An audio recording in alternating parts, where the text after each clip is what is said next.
Welcome to the Optimalist podcast, where we examine just what it takes to ensure humans flourish in the age of AI.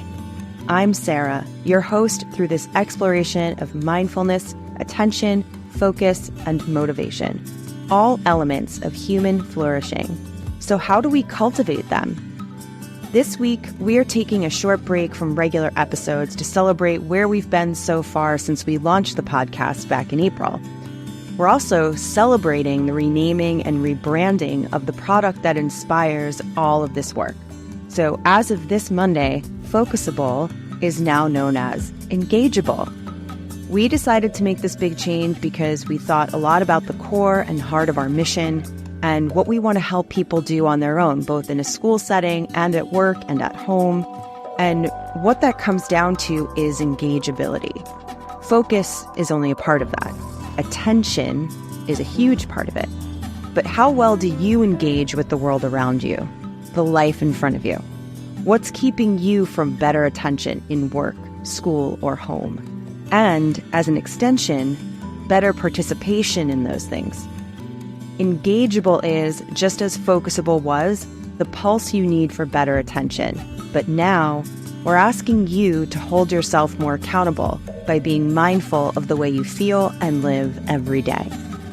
You can visit getengageable.com now and follow Get Engageable on Twitter, Instagram, and YouTube. Now, have a listen to some of the highlights from the guests of our first 9 episodes. I hope they inspire you to go back and listen to anything you may have missed. And thanks for being with us so far. Enjoy. It can be scary and it can be overwhelming. It can be empowering at the same time. And I think it's too early to make decisions about this is how you navigate AI in education. To me, this is the time for what kind of questions do we want to ask in our department or with our leadership teams in a district or with teachers in a PLC. Like, it's not about answers right now at all. I think it would be premature to jump to answers and even claim that we have them. But then I'd like to balance that with students who genuinely really struggle on tasks that are put in front of them in a classroom. And the task that's been designed has nothing to do with what's being assessed. And then I think in that instance, why are we not allowing students to use tools to remove barriers to task completion that's getting in the way of them showing what they understand?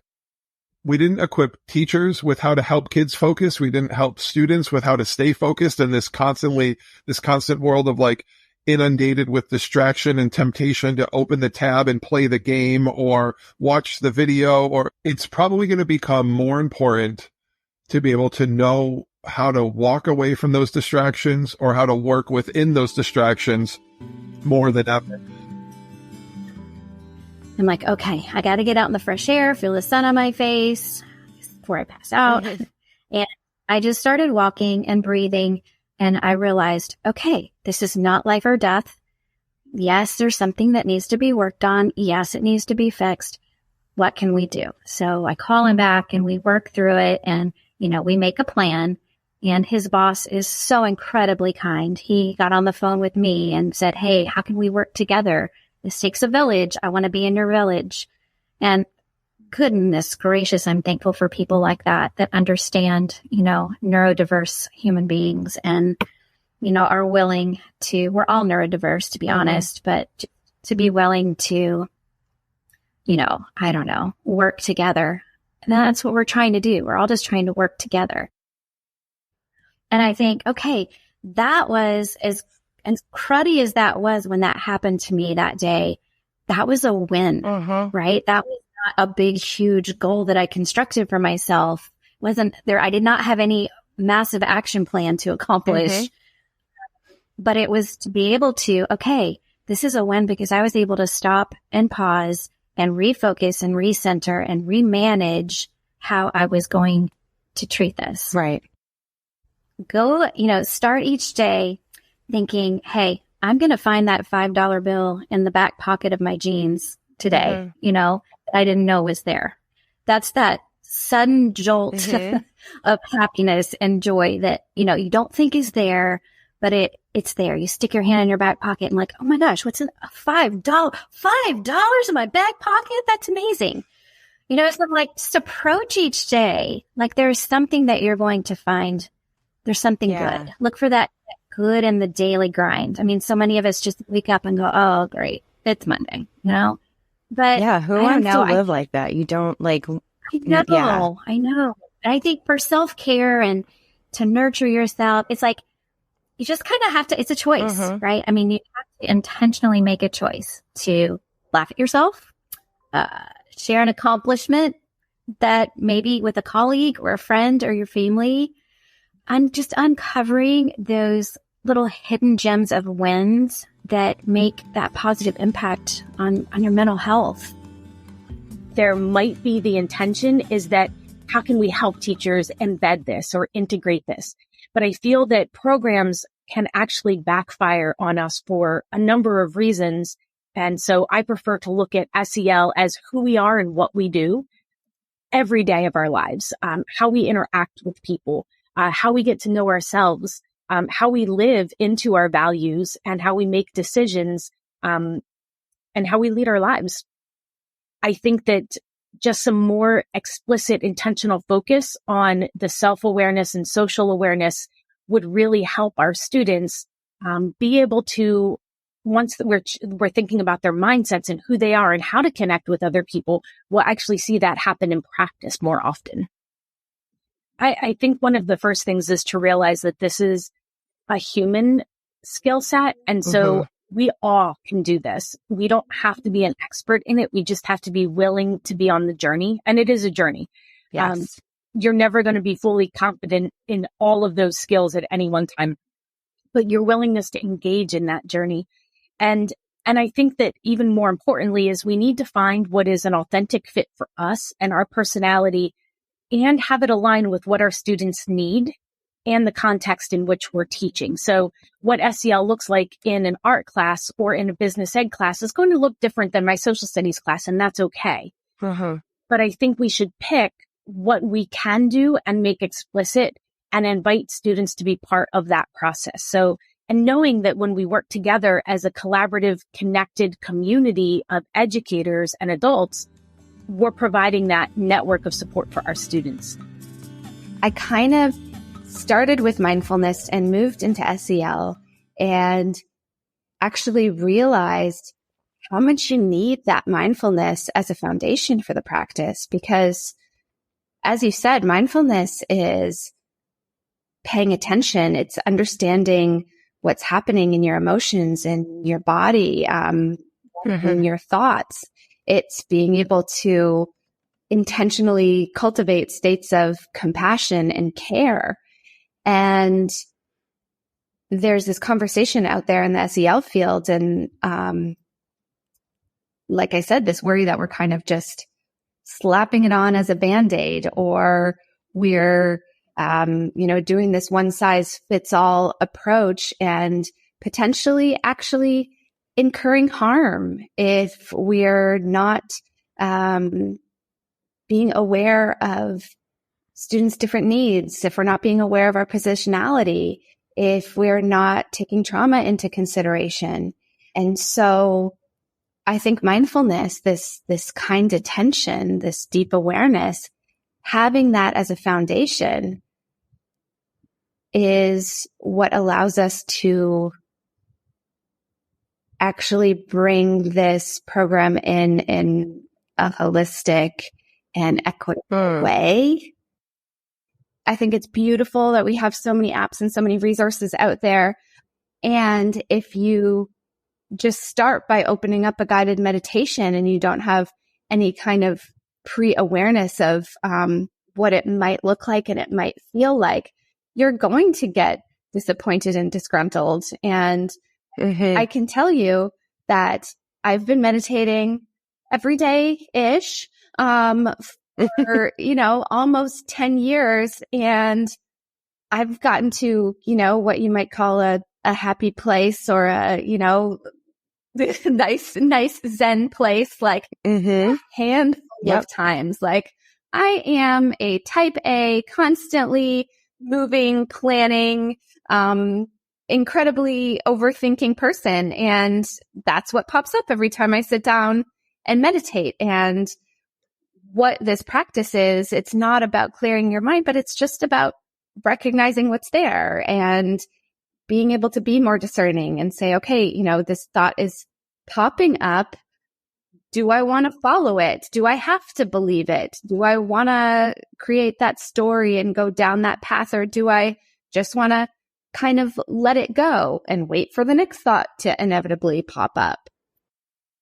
When I'm in the middle of my busy classroom and I didn't get enough sleep last night, and, there's 5 students calling my name at the same time, I start to be able to, instead of lose it and yell at them, I start to be able to notice, okay, there's heat rising in my body and I've got this clenching feeling and I'm noticing frustration arising. What can I do in the moment?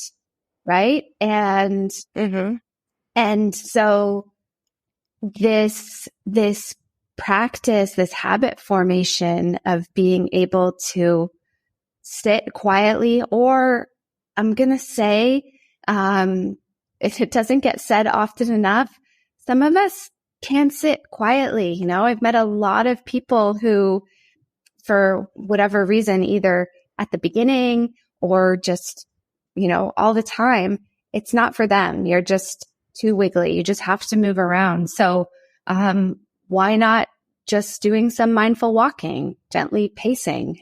My partner feels the most mindful when he's running. And, and he incorporates with exercise. It's different. But if you are really, first off, having the intention to pay attention and just following that practice of every time your attention wanders, because it's going to hundreds of times, just bringing it back to whatever it is you're initially paying attention to, whether it's, the breath or a body sensation, or if you're walking or moving, the feeling of your feet on the ground. It's just that bringing back. And every time you're doing that, you are literally creating neural pathways in your brain. It's amazing. And then, as you said before, the beautiful thing is you take that skill and you bring it into life. And I guarantee you will notice changes. Because it's always in our back pocket, we allow things to hijack us emotionally in a way that normally might not happen if we didn't have access to that type of tech in such a quick response time so frequently and so consistently. Right. So here's what I mean by that. And this will tie into what you mentioned earlier about self-reg in adults. A lot of the work that I do with educators is exactly that. Getting the adult in the room to understand that they are the game changer in front of their kids. And how they respond and reply is incrementally vital to the tone, the culture that they create inside the classroom. So I will say to staff all the time, what are your boundaries for tech with your spouse? Just as a really legit example, or with your kids, your own kids. So, a classroom teacher is a parent. Let's say she has a 12-year-old child, and does the child have free will to text and expect a response during mom's instructional day? Right. Particularly if the morning routine was bumpy and they had a bit of a blow up before school and it's now carrying over, 150% for sure that exchange is causing mom, the teacher, who's now flipped her role from being a parent to an educator, that is absolutely having an impact versus how she's working with her own students at that time. There is so much value in 10 minutes of rest throughout your workday away from your students. And if it means you've got to get a little bit better at planning your lunch from the night before so you can have that clarity and have that ability to reset your nervous system, because that's really what we're talking about here. Yes, it is. When we were living in a time where all of this tech wasn't so accessible, you know, we did a pretty good job when you had to read something from a book. Yes. As opposed to read something from a screen. You know, pencil and paper, it to me holds so much value in a tool for self-reg. So having to be slow, having to go through the fine motor skill of writing. Yes. Which I love. And yeah, I do too. Like, and some of the people I've worked with used to give me such a hard time because I would use a pencil and paper calendar. And that to me was a guardrail in some cases. I mean, I don't always use pencil and paper. For this particular application, it was the right thing to do, but it forces you to say, hey, do I really need to put that in there? Yes, it does do that. I use a paper planner in the same way. Exactly what I mean. And I do live by my Google Calendar, but that really is just a list of events.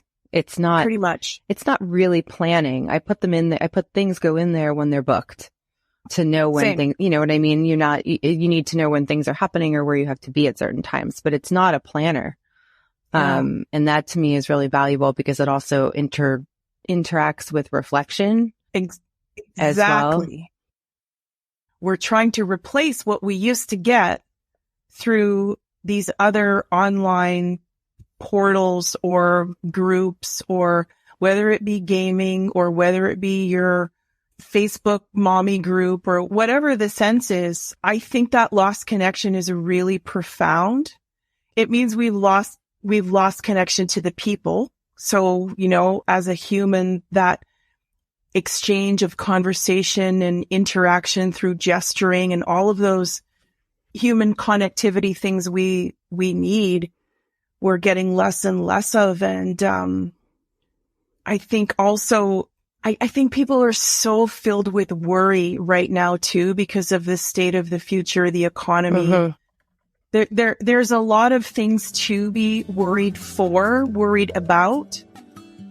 So we talk about that in class. I talk about that choice. Like the first step is like you have to pretend that you care about this thing. And then eventually, like the quote you read, I think eventually you actually do care. The curiosity kind of starts to burn and then you want to know something else. And you're exactly right. And I think that's a really big part of the way I try to process the world and what I try to convince my students to do as well. So maybe we're curious and we seek that input and we consume things to feed that curiosity. But then at some point we need to stop and then just process all of that, right? And with no other, for me at least, no real agenda except to process it. So I'll just sit down and write with no real end in mind, because that's one way that I figure out what do I think about any of this stuff that I just, otherwise it just disappears into the ether of my mind if I don't have that moment, right? Mm-hmm. So for me, reflective writing is a really important part of this, learning this thing I was talking about curiosity earlier. So in my class, that's a regular part of what we do. We have to stop and just write, because it's part of thinking. Otherwise we're just like you said, I'm not creating anything. I'm not going anywhere. At the beginning of the school year, one thing I do to help with this kind of connectedness with each other is I randomly just put the kids into groups of 5 at the very first day of school. And I tell them, you didn't choose these groups. You wouldn't have chosen them. Your job is to figure out how to work together. And they often don't like it. It's difficult. But, but by the end of the year, they're repeatedly telling me that those are now some of their most interesting friends. We've realized that we all disagree or see things differently, but it makes for such vibrant and interesting conversations when we're talking about XYZ. So throughout the year, they've built a connection with each other, with these different people that on campus, they typically would have just walked past. a lot of times the school system and life in general has kind of brainwashed people to think it's the end product that's valuable, the grade, the letter grade, the score, which is completely erroneous, right? There's no learning in the letter grade, in the GPA, that there's no learning there. And John Darnielle from the Mountain Goats has a colorful way of talking about it. He says that the end product is a carcass. Yes. All the work leading up to it is where the learning was. Things like social media and the internet, as I think about quite a bit, a lot of these experiences are tailored just to drain our attention and keep us scrolling. And it's almost like this idea that everything is super important, which makes nothing super important. And I think about the social lives of my students in their classes, and constantly there are new updates and pictures and feeds being updated. And I'm sure that for many of them, there's this fear of sort of being left out and left behind if they're not always giving some attention to that. Also, the idea that if you don't like something in the first 5 seconds, don't just abandon it. You give it a little bit of time as well, because sometimes that first impression is one thing, and then over time, once it starts to resonate, then maybe that interest gets developed.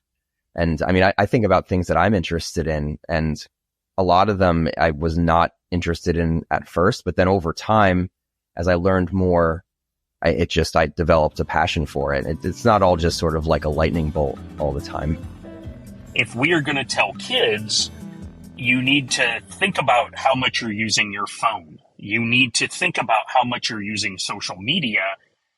I think we need to bring the parents along, the caregivers along, to get them thinking about the same kind of things. Are they being intentional with their use of Instagram or Twitter or Facebook or whatever they're on? Are they watching YouTube videos one right after another? Do they understand how information is served up? Do they understand the algorithms? Do they understand? Because we can talk until we're blue in the face to students about how you really need to be cognizant of this and intentional with it. But if the student goes home and sees their parent doom scrolling on TikTok for 4 or 5, 6 hours a night, it kind of, I don't know, it's just not as effective. So I think parents are a really important component in this mix of how we get students to start using technology in a responsible way. To me, there's this circle where you have students and teachers and parents all working together. And when they do, I'm hoping that parents come to the realization like, oh, holy smokes, I'm not thinking about how I do social media. When I get home from work, or the first thing I do when I get up in the morning is just scroll and scroll and scroll. I'm complaining about my own kid, but I have a problem. And I'll say, if we keep giving and giving, the world will keep taking and taking. We only have so much. And so how is our well-being? If our well is empty, we can't give to anybody. And if our well is just to the top, then we have just enough for us. And so we have to make sure that we're creating opportunity for our well-being to just overflow so we can give to others. And I'm like, that means taking a nap. That means saying no to driving somebody to something. And parents struggle with that. I think it's selfish, and teachers sometimes struggle with, I'm like, don't grade that tonight. Grade that tomorrow. You need to get your rest. And I don't know how to exactly frame it, but it's a way where it's almost like we're sacrificing ourselves for the benefit of others. And then the question I always ask, is that what you want your children to do as they grow up? If I'm walking down the hallway, say I'm going from one teacher's room to another teacher's room, if I'm doing a mindful walk, then I'm just paying attention to my footfalls. And right, left, feeling how it feels for my heel to hit the floor, feeling how it feels for my toe to hit the floor. And just in that moment, and somebody walks up and is like, oh, Miss Casa, can you help me with this? They're not interrupting anything. I don't have to pivot or transition. I'm aware and fully present and ready to go do what I need to do.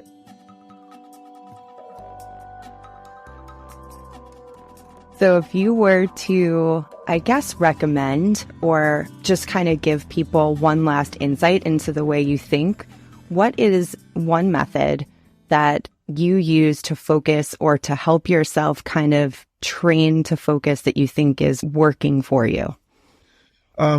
So I've started adopting the breathing techniques in Focusable have reminded me to be more aware of my breathing.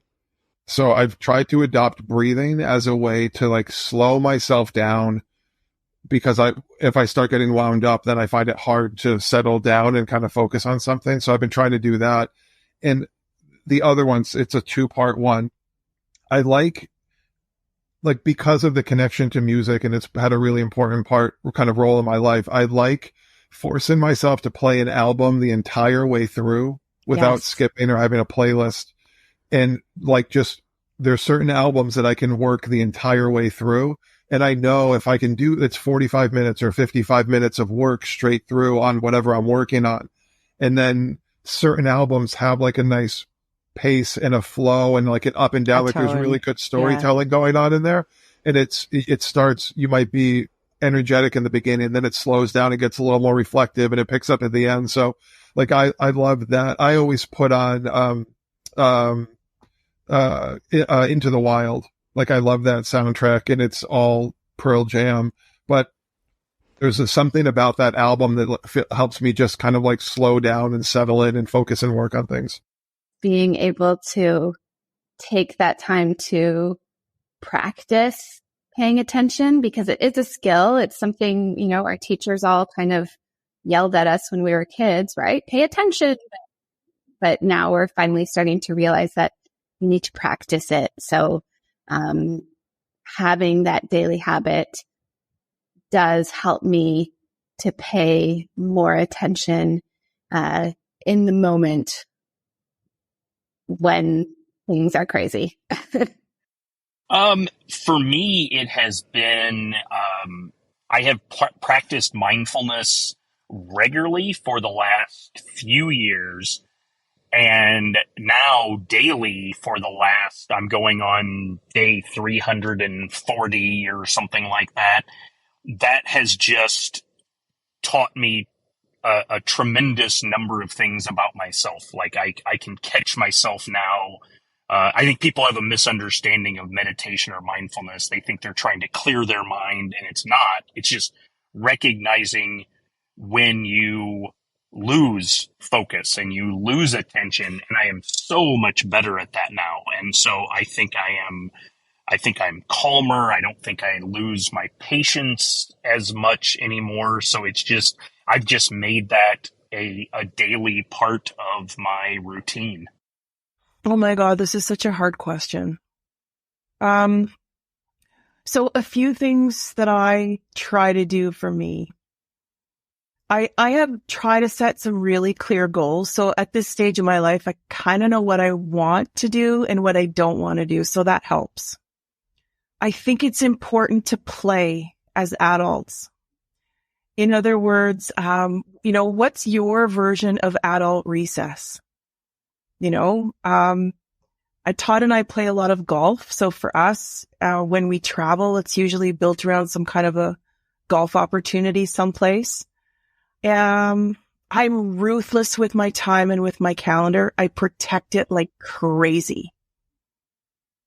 I mean, sleep, diet, the usual, some pretty clear boundaries. I also am a person who's quite happy to be on my own. I've have a great group of girlfriends who are, we've been friends for 40 years and lots of colleagues who are friends. But I also just sometimes better attention comes from sometimes just being in solitude. So that's maybe what I'd kind of say. My favorite is just living as mindfully as possible, staying as present as possible. And that makes me as available as possible. So if I'm, like I talked about earlier, if I'm walking down the hallway, I'm trying to keep just right, left as my feet hit the floor. So that way, when someone comes up and needs me, I'm able to help, which is my favorite thing to do, is help others. All right. I'm going to go back to just seeing the victories. those victories are there. Those small wins are there. If we lose sight of the wins, our goals, I think it could prevent the results from happening the way that we're meant to see them. So just being more open to, not being so stuck, not being so focused on the obstacles, but looking more at the wins and the victories.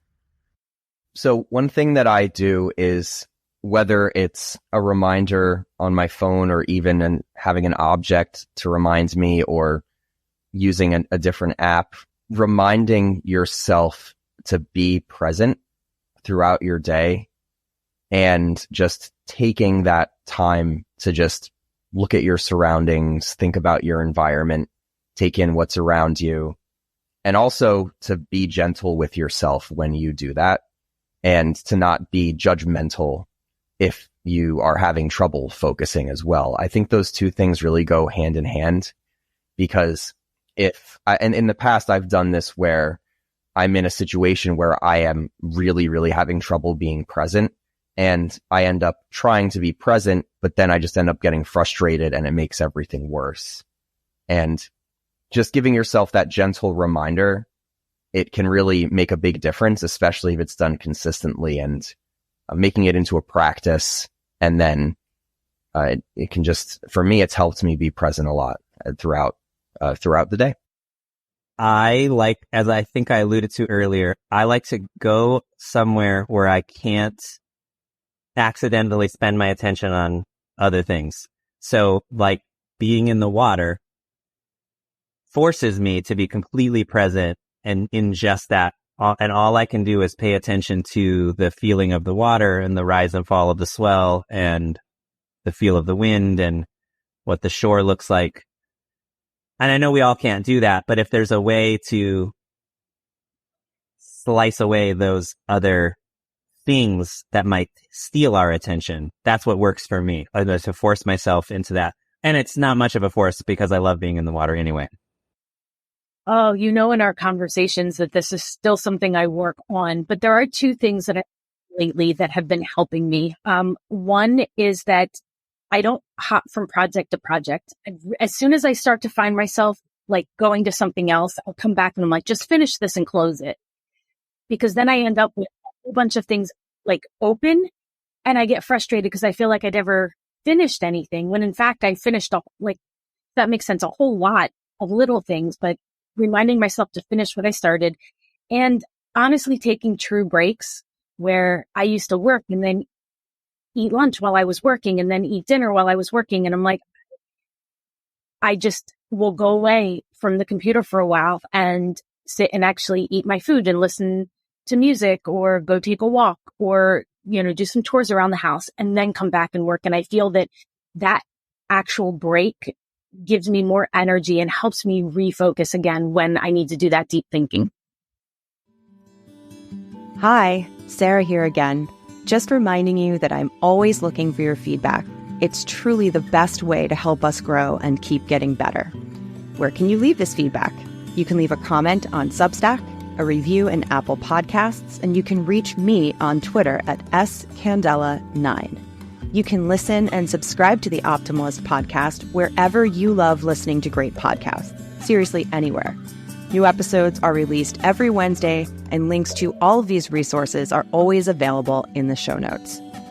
The Optimalist podcast is brought to you by Engageable, the only app that gives you the pulse you need for better attention. And yes, it's free. You can create an account today at getengageable.com or by downloading Engageable on any iOS or Android device. You can also follow us at Get Engageable on Twitter and Instagram and YouTube, which, by the way, is another place where you can find all of our previous Optimalist episodes. Thanks for listening to The Optimalist, and I'll be back next week with a whole new conversation. Stay engaged.